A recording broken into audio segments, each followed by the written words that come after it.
아들과 세 친구가 바벨론으로 포로로 끌려가는 것은 주전 605년이었습니다. 그는 바벨론으로 포로로 끌려가서 황실에서 특별한 교육을 받는데 3년 정도 황실에서 특별한 교육을 받고 그 다음에는 황실에 있는 종교 자문기관에, 요즘 말로 하면 종교 자문기관의 관리가 되어서 바벨론 사람들과 함께 근무를 하고 있었습니다. 이때를 주전 602년 정도로 추정해 볼 수가 있는데, 주전 602년 정도 황실 종교 자문기관에 근무를 할 때에 바벨론 왕의 제1인자였던 느부갓네살 왕이 잠을 자다가 꿈을 꾸게 됩니다. 꿈도 한 번 꾼 것이 아니라 매번 반복해서 꿈을 꾸게 되는데, 같은 꿈을 반복해서 계속해서 꾸게 됩니다.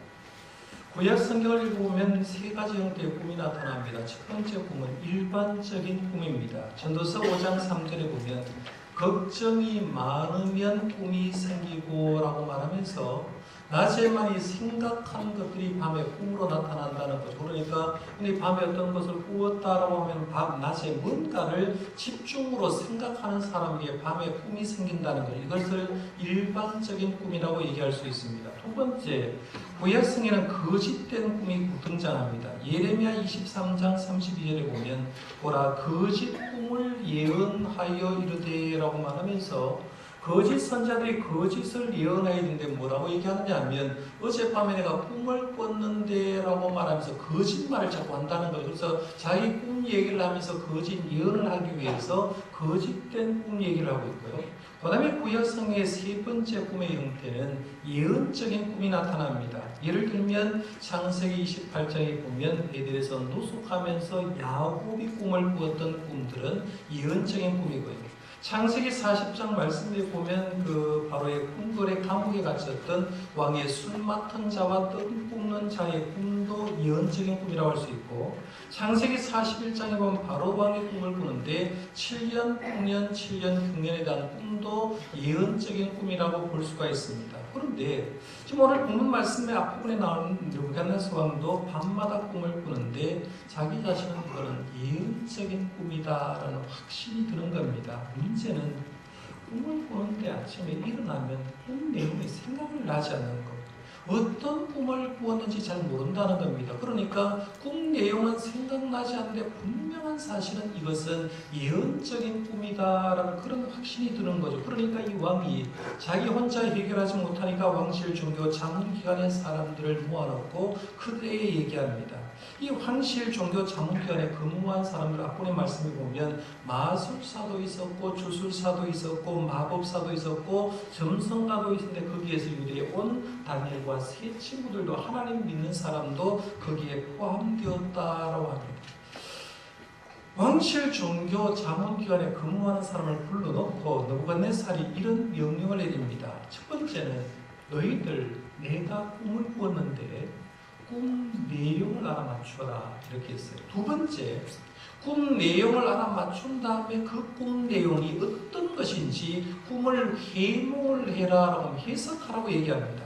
거기다가 그까지는 좋은데 조건을 하나 달았습니다. 꿈 내용과 꿈의 해석을 알려주면 선물도 주고 상도 주고 큰 영예를 내리겠다라고 말하면서 만약에 이 꿈 내용과 해석을 알려주지 못하면 너희들 모두는 능지처참할 거고 너희 집을 다 흙으로 버리겠다라고 얘기합니다. 이럴 때 우리 하는 단어가 기막히다 이런 단어를 쓰는 거죠. 기막히는 거예요. 우리가 밤에 꿈을 꾸어도요, 꿈 내용을 얘기하면 이게 무슨 꿈인지 알게 됩니다. 예를 들면, 어제 저녁에 여러분 하나뿐인 내 편이란 드라마를 보신 분은 꿈이 하나 나왔죠. 호박꿈, 큰 호박이 막 번쩍번쩍하며 나왔다가 슉 날아가는 꿈을 안 본 사람은 몰라요. 저는 봤어요. 그런 꿈. 막 내가 개가 막 뒤에 따라오는데 아무리 달려가도 개보다 더 달려가지 못해서 개가 막 따라오는데 깬 꿈, 이런 꿈. 돼지 수십 마리가 우리 집으로 막 몰아들어오는데 그 돼지를 막는다고 애먹었다, 이런 꿈들. 이런 꿈이라도 꿈 얘기를 해줘야 다른다고 해몽을 해줄 수 있다는 얘기죠. 그런데 느부갓네살 왕은 꿈의 내용도 알려주지 않은 채 꿈의 내용 알려라, 그리고 꿈을 해석해 보라라고 얘기합니다. 황실 종교 자문기관에 근무하는 모든 사람이 반응이 뭐냐면 처음에는 7절 말씀 앞부분에 나오는데요. 꿈 내용을 얘기해 주면 해몽해 드리지요 라고 얘기를 합니다. 그런데 왕이 계속해서 얘기를 하니까 11절 말씀으로 가니까 어떻게 하느냐 하면 이 세상에 어떤 왕이나 군주도 이런 요구를 한 적이 없습니다라는 거예요. 이런 요구를 한 사람이 없다. 그러면서 이 느부갓네살 왕의 꿈의 내용을 알아맞추고 해석을 하라는 것은 이 세상에 사람은 하지 못하고 신이라야 가능합니다 라고 얘기를 해줍니다. 한마디로 말하면 바벨론 왕 1인자 느부갓네살 왕의 명령이 무산될 일이 벌어집니다. 절대 군주였던 느부갓네살 왕의 명령이 무산되는 순간에 왕이 그 말을 듣고 폭발을 해버린 거죠. 평정심을 잃어버렸어요. 너무 화가 나니까 왕의 경호대장인 아리옥에 명령을 내립니다. 지금 왕실 종교 자문기관에 근무하는 모든 사람들을 잡아서 죽이라라고 명령을 내립니다. 왕의 명령을 받고 경호대장 아리옥은 사형집행 영장을 발부하게 됩니다. 그 명단 안에는 다니엘과 세 친구도 유대 사람을 하나님을 믿는 사람으로 거기에 들어가 있습니다. 이제 날짜를 정해서 하나하나 잡아들여서 죽이면 되게 되어 있습니다. 이 사실을 안 다니엘이 기절을 발휘해서 아리옥을 만나서 현 상황에 대해서 말을 하면서 왕의 꿈 알 수 있는데요.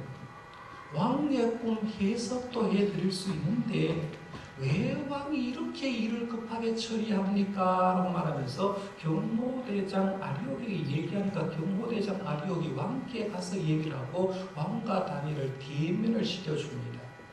다니엘이 왕에게 이렇게 얘기합니다. 시간을 좀 주시면 왕에게 꿈의 내용도 알려주고 꿈도 해석해 드리겠다라고 얘기를 하니까 결국에는 해석을 해주고 꿈 내용을 알려준다는 말을 듣고 왕은 다니엘의 말을 듣는 다음에 사형 집행을 연장하고 시간을 연장해 주었습니다. 왕의 제가를 받은 다니엘은 이제 자기 집으로 돌아와서 그의 친구 세 사람을 불러서 기도를 요청합니다. 이제 우리가 왕이 꾼 꿈의 내용을 알아야 되고 그 꿈을 해석을 해줘야 되는데 인간의 힘으로 되지 않으니까 오늘부터 지금부터 우리가 그 제목 가지고 기도를 하자라고 얘기를 합니다. 다니엘도 기도하고 다니엘의 세 친구도 간절하게 그 제목 가지고 기도를 했습니다. 기도의 결과는 놀라웠습니다. 다니엘은 기도 중에 환상을 체험하면서 환상을 통해서 느부갓네살 왕이 꿈 내용을 자기가 환상을 보면서 정확하게 알았습니다. 저는 개인적으로 신학교 1학년 때 40일 특별습교를 하면서 개인적으로 환상을 체험해 봤기 때문에 환상의 느낌, 환상이 어떤가를 잘 알기 때문에 이 말씀을 충분히 이해가 가는데요. 오늘 말씀 19절 말씀 한번 보십시오. 19절에 보면 이렇게 얘기합니다. 이에 이 은밀한 것이 밤의 환상으로 다니엘에게 나타나 보이매 다니엘이 하늘에 계신 하나님을 찬송하리라. 그래서 이에 이 은밀한 것이 다니엘이 느부갓네살 왕이 꾼 꿈을 은밀한 것을 밤에 환상으로 보았다는 거예요. 다니엘이 본 환상은 이어지는 25절 말씀부터 쭉 보면 이런 거예요. 거대한 신상 하나를 봅니다. 신상 하나를 보는데 머리는 뭐로 만들었냐면 순금으로 만들었다. 순금으로. 머리는 순금으로 만들고 그 다음에는 가슴과 팔은 은으로 만들었고요. 배와 넉적 다리 이 둔부 부분은 청동으로 만들었고 다리는 쇠로 만들었고 발은 새와 토기가 섞여져 있는 것으로 만들었다고 말하면서 그걸 보는데 어디선가 돌이 하나 탁 와서 그 다리를 쳤는데 그 신상이 넘어지는 그 꿈 얘기를 하는 거죠. 그걸 보는데 그 모든 것을 알아맞힌 거죠. 그리고 꿈 내용도 알아맞히고 해석도 알아맞혔습니다. 문제가 해결된 거죠. 그 얘기를 24절에 이렇게 말합니다. 보십시오. 24절에 보면 이에 다니엘은 왕이 바벨론 지혜자들을 죽이라 명령한 아리옥에 가서 그에게 이같이 이르되 바벨론 지혜자들을 죽이지 말고 나를 왕의 앞으로 인도하라. 그리하면 내가 그 해석을 왕께 알려드리리라 하니 이렇게 했어요. 꿈의 내용, 꿈의 해석을 알아왔으니까 나를 왕 앞에 인도를 해주고 사형 집행을 멈추라라고 얘기하고 25절 말씀에 보면 드디어 다니엘이 왕에게 당신이 꾼 꿈은 이런 것입니다 라고 말해주고 꿈의 해석을 알려주는 내용입니다. 오늘 보면 가만히 보면요 생각할 부분, 터치해야 될 부분이 굉장히 많습니다. 꿈 얘기도 할 수 있죠. 그런데 성도가 꿈을 꿨는데 꿈 내용과 해석을 이렇게 해줄 수가 있습니다. 그래서 꿈에 대해서 얘기를 할 수도 있고요. 그 다음에 위기에 처했을 때 기도가 얼마나 중요한가, 기도의 중요성에 대해서도 말할 수 있어요. 그 다음에 기도도 한 사람이 하는 게 하고 다니엘 세 친구 함께 기도했을 때 역사가 달랐던 것처럼 기도도 함께 하는 기도가 얼마나 대단한가도 얘기할 수도 있고, 또 환상은 하나님의 은사 가운데 이렇습니다라고 환상에도 대해서도 얘기할 수가 있습니다. 그러나 저는 다니엘에게 초점을 맞추어 보려고 합니다. 다니엘은 이 놀라운 것을 경험하고 누구한테 초점을 맞추느냐 하면 하나님께 초점을 맞추고 있습니다. 한번 잘 보십시오. 하나님께 초점을 맞춘 내용이 20절에서 23절 말씀까지 나오는데 거기에 뭔 내용을 하느냐면 다니엘이 고백한 하나님에 대해서 얘기를 합니다. 그러면 다니엘이 고백한 하나님은 어떤 하나님인지 20절부터 23절 말씀까지요, 큰 소리로 한번 같이 읽어보겠습니다. 시작. 다니엘이 말하여 이르되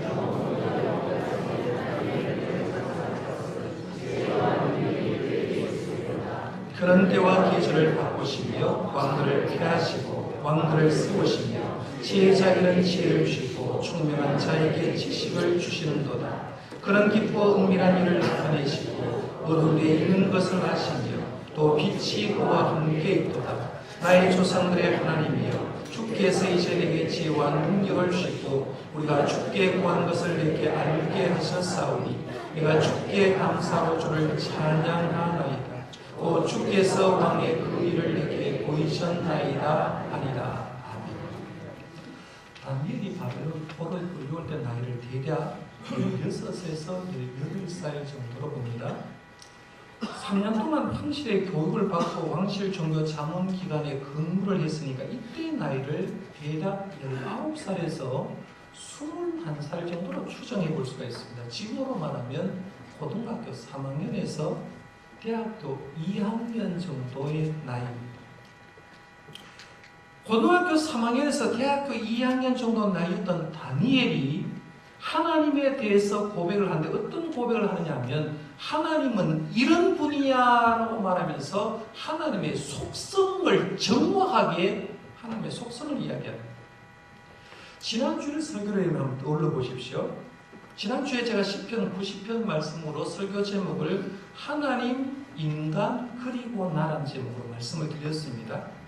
설교 서론에서 토저 목사님의 책 한 권을 소개하면서 하나님을 바로 알자라는 책을 제가 소개를 하면서 그 책 속에 나오는 하나님의 완전한 속성 11가지를 소개해 드린 적이 있습니다. 여기 보면 한번 다시 보면 이런 겁니다. 하나님은 삼위일체로 존재하신다고, 두 번째는 하나님은 스스로 존재하고, 세 번째는 하나님은 부족한 것이 없고 자족하고, 하나님은 영원히 존재하고 계시고, 하나님은 무한하신 분이고, 하나님은 불변하신 분, 사람은 변하지만 하나님은 변하지 않는다. 그 다음에 7번째, 하나님은 모르는 것이 없다, 전지하신 분이다 했어요. 그 다음에 하나님은 모든 지혜의 근본이다. 잠언에서 얘기하는 하나님은 지혜의 근본이다, 하나님은 지혜다. 그 다음에 하나님은 모든 능력을 다 가졌다고 하면서 하나님의 전능성을 얘기했어요. 제가 빨간 글씨를 일부러 다 표현해 주는 것은 저기에 집중하려고 하는 겁니다. 그 다음에 10번째는 초월성을 얘기했어요. 하나님은 이 세상 우리의 삶과 초월해 계신 분이고, 그 다음에 하나님은 편지하시다. 여기도 계시고 하나님은 저기도 계시고 편지하시는 분이다 라고 했어요.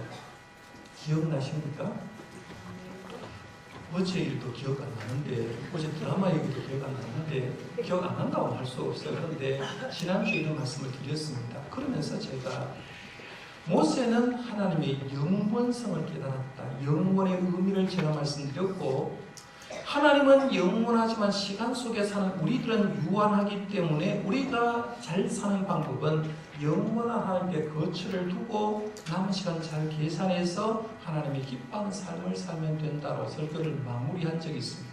근데 오늘 보면 잘 보시면요, 다니엘도 하나님의 속성 2가지를 정확하게 깨뚫었습니다. 그게 뭐냐면 20절 말씀 한번 다시 보십시오.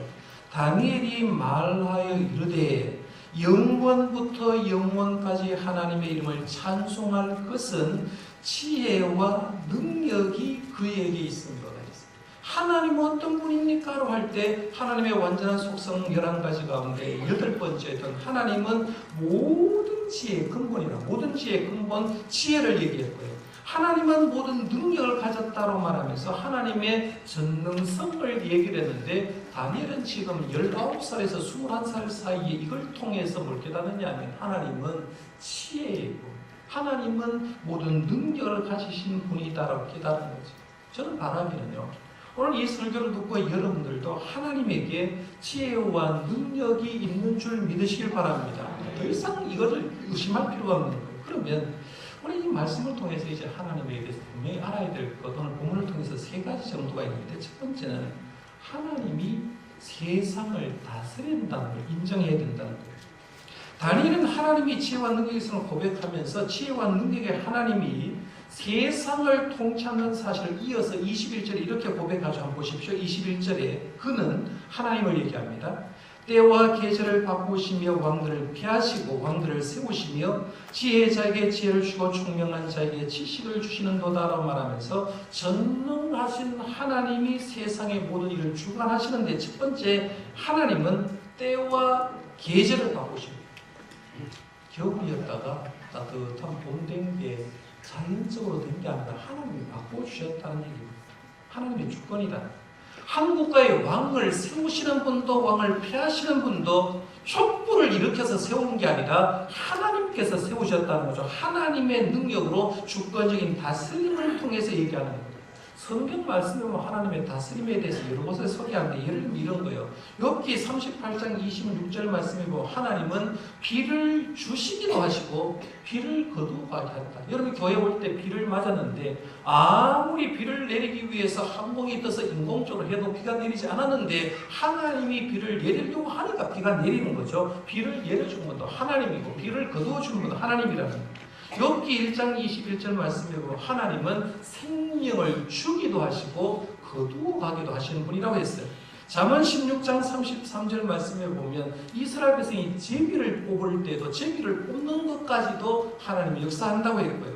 마태복음 10장 29절 말씀에 보면 하나님은 날아가는 참새 한 마리의 생명도 하나님의 손안에 있다라고 얘기합니다. 이 정도만 소개해도 이해되겠죠.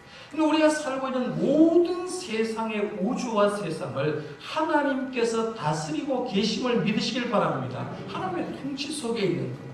다니엘은 그 강력했던 느부갓네살 왕도 결국에는 그 왕도 하나님의 손안에 있는 걸 인정합니다. 그렇다면 오늘 이 현대 문명이 최고로 발달했던 지금 이 순간에도 우리가 고백해야 될 건 이 세상과 우주와 내 삶을 하나님께서 다스려 주심을 믿으시길 바랍니다. 그래서 언제 어디서나 하나님은 나를 다스리고 계시는 걸 느끼고 고백하고 살아가야 됩니다. 그 다음에 두 번째 오늘 말씀을 통해서 하나님의 섭리는 참 신비하다 이런 생각이 돼요. 이 섭리라는 것은 하나님 만드신 우주를 다스리는 방법을 얘기하는데 그 섭리가 신비하다는 거예요. 그런데 하나님의 다스림이 내가 생각하는 대로 되면 얼마나 좋겠어요. 그렇죠? 그런데 때로는 하나님의 섭리가 내가 생각할 때는 너무 가혹하다라고 생각할 정도로 어려울 때가 있다는 얘기예요. 오늘 본문 말씀 한번 보십시오. 다니엘과 세 친구가 포로가 끌려서 바벨론에 와서 3년 동안 교육받고 왕실 종교 자문 기관에 대해서 일을 하는데 그들이 잘못한 게 뭐가 있어요?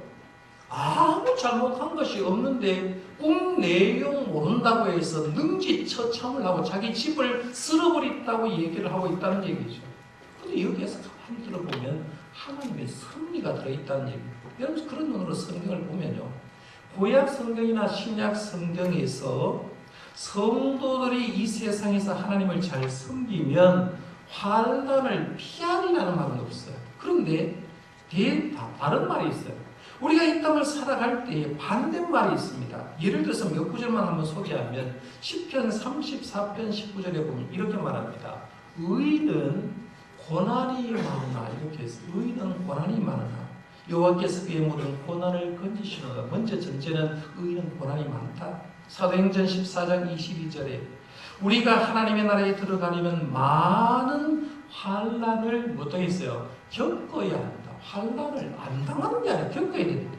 베드로전서 4장 19절 말씀해 보니까 그러므로 하나님의 뜻대로 고난을 받는 자들은 또한 선을 행하는 가운데 그 영혼을 미쁘신 창조주께 의탁할지니라고 말하면서 하나님의 뜻대로 사는 사람은 하나님의 뜻대로 고난도 받아야 된다고 얘기하는 거죠.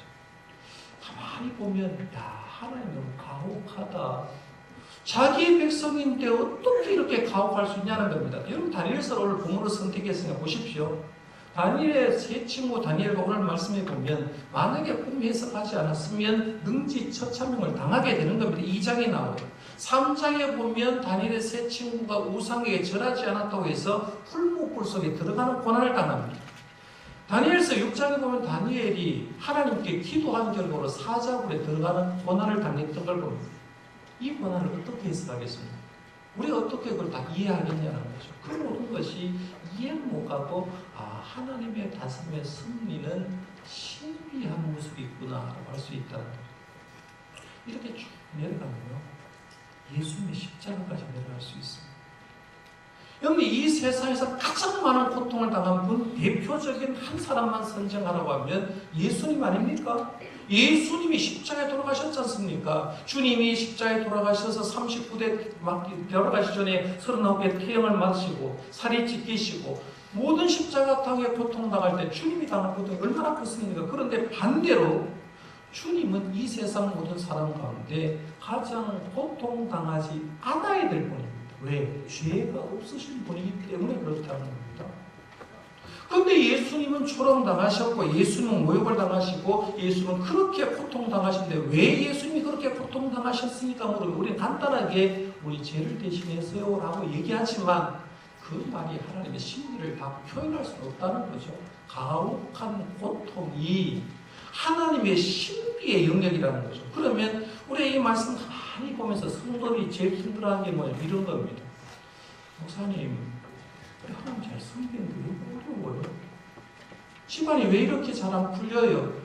왜 지금 건강이 안 좋아요? 문제가 풀리지 않아서 자녀가 힘들어요 라고 할 때가 있다는 거죠. 그때 우리는 어려움이 닥칠 때 그 가혹한 고난을 물어봐야 되느냐 하면 여기에 하나님의 신비가 있구나라고 생각하고 하나님을 쳐다봐야 되는데 하나님을 바라보지 않고 하나님 안 계시다고 부정해버리는 사람이 있다는 얘기예요. 스웨덴 찬송가 가운데요, 우리가 부르는 찬송이 두 곡이 있습니다. 하나는 찬송가 안에 들어가 있는데 찬송가 79장이 주 하나님 지으신 모든 세계라는 찬송, 잘하는 게 이게 스웨덴 찬송가에 들어있는 겁니다.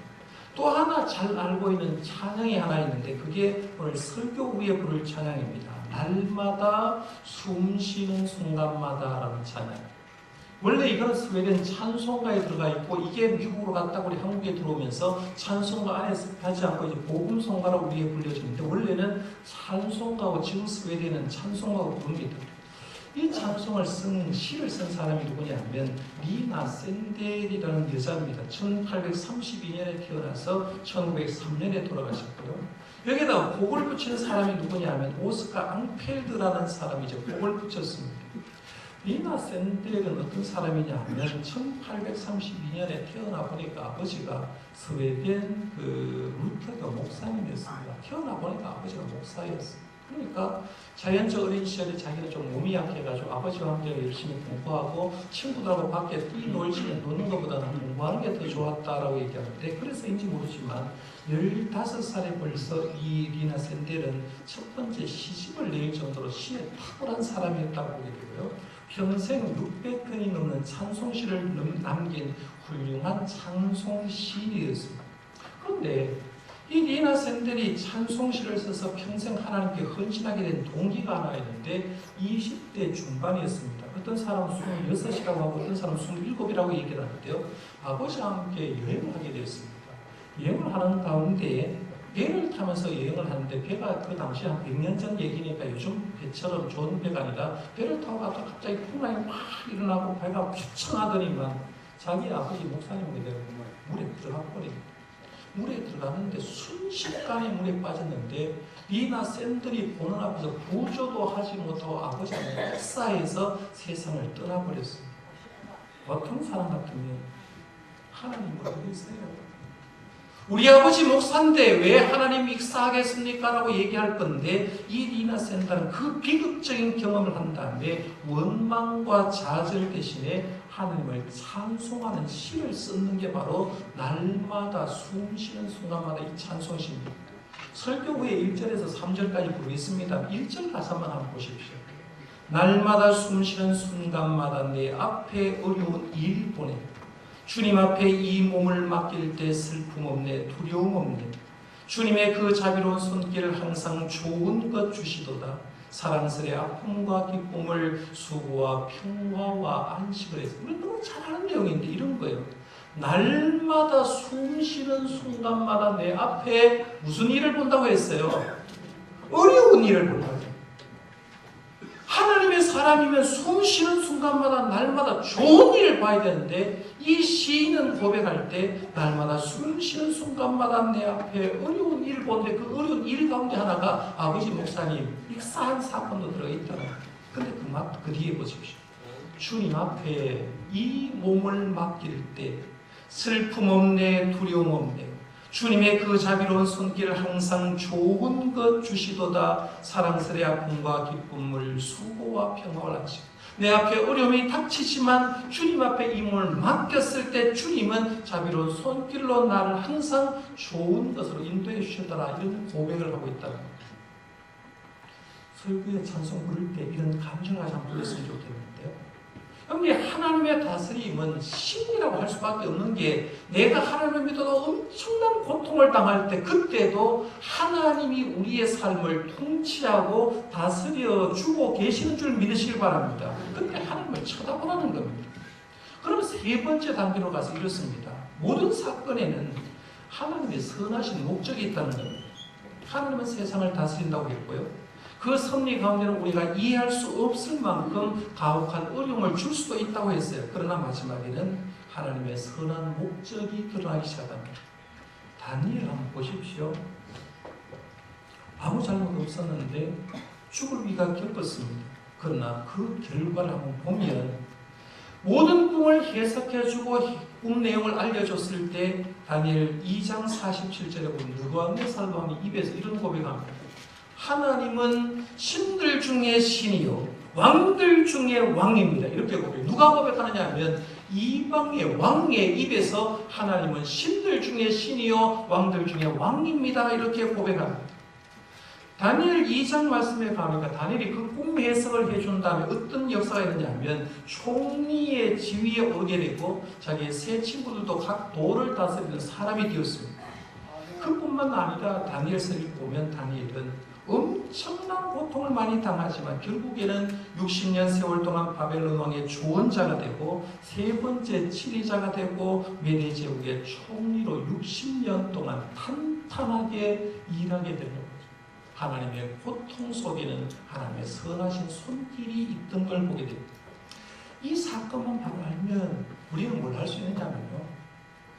내가 어떤 상황에도 하나님을 찬양할 수 있게 돼요. 왜냐하면 하나님은 나를 선한 길로 인도해 줄 걸 믿기 때문에 찬양하는 거예요. 이게 찬양이라는 거예요.